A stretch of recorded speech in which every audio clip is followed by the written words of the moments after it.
Hello everyone, happy new year and welcome back to the Fit Curls. My name is Angela. I am a fitness professional and a curly hair enthusiast, and I use this channel to teach you how to keep your curls in shape. So don't forget to click that subscribe button to officially join the Fit Curls family and hit that notification bell so you don't miss a thing.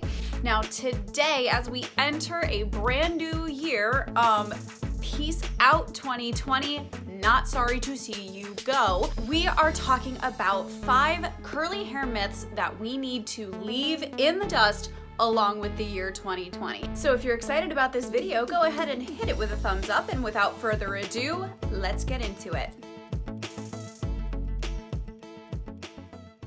The first myth I want to talk about with you guys today is weirdly pervasive, and that is that curly hair is coarser than straight hair. That is just straight up not true. Textured hair is not all one texture. Let me explain that a little bit more clearly. All hair that has a wave or a curl to it, even a kink or a coil, is not the exact same hair texture. And by that, I'm referring to the width and feel of the individual hair strand. I've talked about the differences between hair textures before in this video, which I'm going to post right up here, about identifying your hair type, and I'm going to be going more in depth with that coming up very shortly. But to sum it up, your hair's texture ranges from fine to coarse. Fine hair is an extremely thin strand, whereas coarse hair is a thicker, maybe slightly rougher strand of hair. Fine to coarse is not the same as straight to curly. And this is a weirdly pervasive myth within the hairdressing community. So if you are a professional hairstylist who has very little experience with curly hair, I need you to listen to this very, very closely. Curly hair does not mean coarse hair. Assess the texture the same way that you would with somebody who has straight hair. That is going to dramatically change the product choices and the styling techniques that you want to use on your curly haired clients. Curly hair is not naturally coarser than straight hair. It's just not. Moving on to myth number 2, frizz is the enemy and must be tamed at all costs. Can we just ditch this one, please? Frizz is a natural fact of curly life, and it's not always a bad thing. In fact, frizz can be incredibly helpful in letting you know what gaps you may have in your routine, what little imbalances your hair has, and ultimate bonus, frizz means volume. So if you're like me and you really like big hair, yeah, as big as I can get my fine hair to actually be, embrace the frizz, kids. Now, what I do want you to pay attention to is the feel of your frizz. If your frizz feels extremely dry and brittle, if your curls are stringy and they just feel like straw, you need to moisturize your hair stat. Whereas if your hair is frizzy but feels ridiculously soft, add some protein into that styling routine. Swap out some deep conditioners for protein treatments and see what happens. Frizz can also be caused by changes in weather, taking your hair from down to up and up to down, moving around, sweating, breathing, existing. So let's not be too hard on our hair if there's a little frizz here and there. Now, what you'll notice in my hair at the moment is that there is very little frizz. You know why? Because I literally just finished styling my hair. In a couple of days, I am going to have frizz. No doubts about that in my mind whatsoever. I'm gonna have some halo frizz around the crown. I'm gonna have maybe some matting and a little bit of frizz in the underneath layers.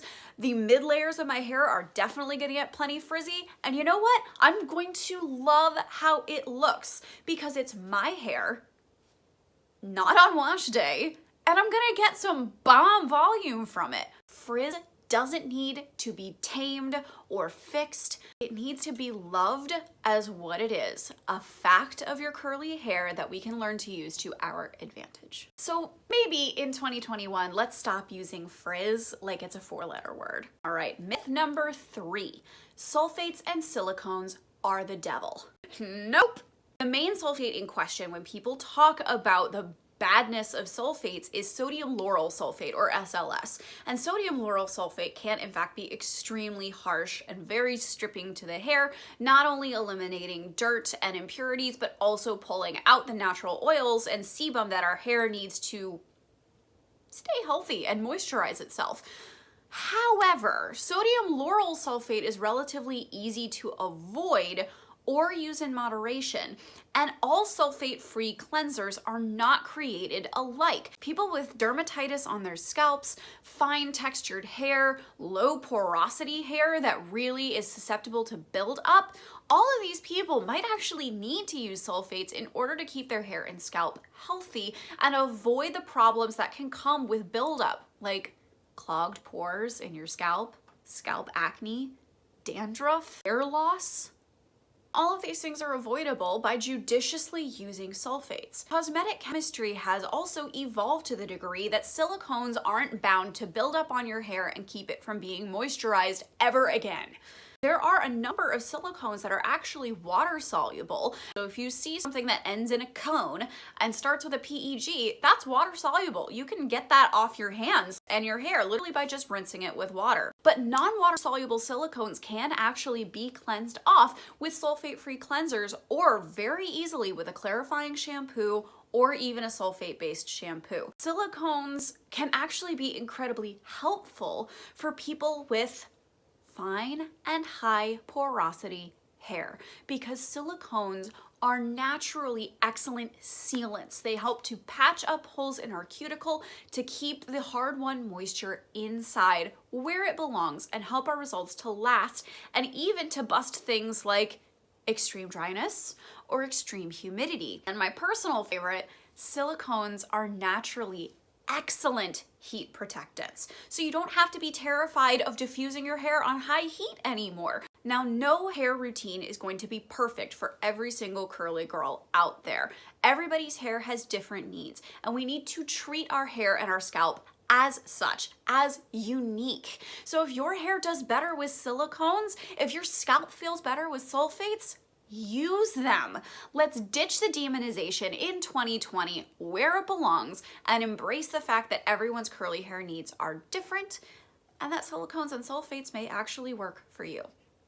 These last two myths are probably the ones that I get the most heated about, so just emotionally prepare yourselves for that. Moving on to myth number 4, curl typing is extremely important. Curl typing refers to a numeric and lettered system that categorizes your texture by the type of texture that it is and the diameter of that texture. In my experience, people take curl typing way too seriously. In fact, curl type doesn't even make as big of a difference to building your curly hair routine as your texture and porosity does. You don't need to know what your curl pattern is in order to pick products that will work well for your hair and bring out the best of whatever your curl pattern has to be. Curl type is also only accurate when it's judged in your hair's healthiest point. So if you're just starting out your curl journey and you're relying on your curl type in order to build your routine, you're gonna watch your curl type change, which is something it's technically not supposed to do. And relying too much on curl typing as your curly identity can lead to some really nasty and dangerous comparison games. I have found that the more I compare my curls, my 2C, 3A curls, to other people's 2C, 3A curls, I get upset at how mine look. I start to wonder why my curls don't look like this influencer or that influencer, or why does this girl's hair always look so perfect when mine looks like a giant mess? There's no point. It encourages unhealthy expectations and can lead us down a really nasty path in terms of our self-esteem. If you're interested in categorizing them that way, or if it's helpful to you, go for it. You do you. But it's not the most important thing in determining how best to work with your curly hair. In fact, it's kind of incidental. The final myth that we're going to be covering today, definitely not the last myth that's out there, but definitely the one that gets me the most heated. Your hair isn't curly if it looks straight when it's wet or brushed out. No, that's not a thing. That has never been a thing. It will never be a thing. Here's the actual thing. Finer textured and looser patterned hair will often look straight when it is wet or brushed, especially brushed when wet. My hair, this hair, looks extremely straight when it is saturated with water because it is fine and high porosity. The weight of the water pulls the texture down, loosens it to the degree where it looks wavy at best and straight at worst. But when it dries, it looks like this. Do I use products and styling techniques to make it look this defined? Yes. Does that mean that I am a fake curly girl? Hell no. If your hair looks straight when it's wet or straight when you brush it to style it when it's wet, that doesn't mean that you don't have curly hair. Using a Demon brush to define your curls doesn't mean that you don't have curly hair. Using a curl enhancer to help your clumps form and tighten up doesn't make you a fake curly girl. Scrunching your hair does not make you a fake curly girl. Using a diffuser does not make you a fake curly girl. Nothing can make you a fake curly girl unless your hair is straight and you style it every single day to be curly with a curling iron and hashtag it natural curls. So the myth that if your finer or looser textured hair looks straight when it's wet or doesn't dry super curly product free, that your hair isn't naturally curly, deserves to be back with the rest of the garbage in 2020, along with anyone who's perpetuating it. Ignore those trolls and celebrate the texture growing out of your scalp because it is real and it is beautiful.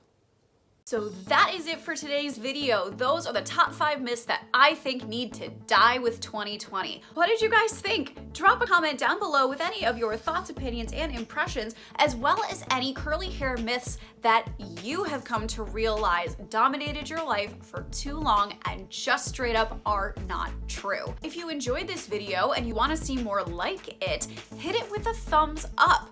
That way, it boosts the video's performance in the algorithm, it helps people find this channel and any of the information that I've shared that they may need, and it also lets me know what kind of content you guys really want to see on this channel. The more feedback you guys give me, the better I can serve you here on this platform.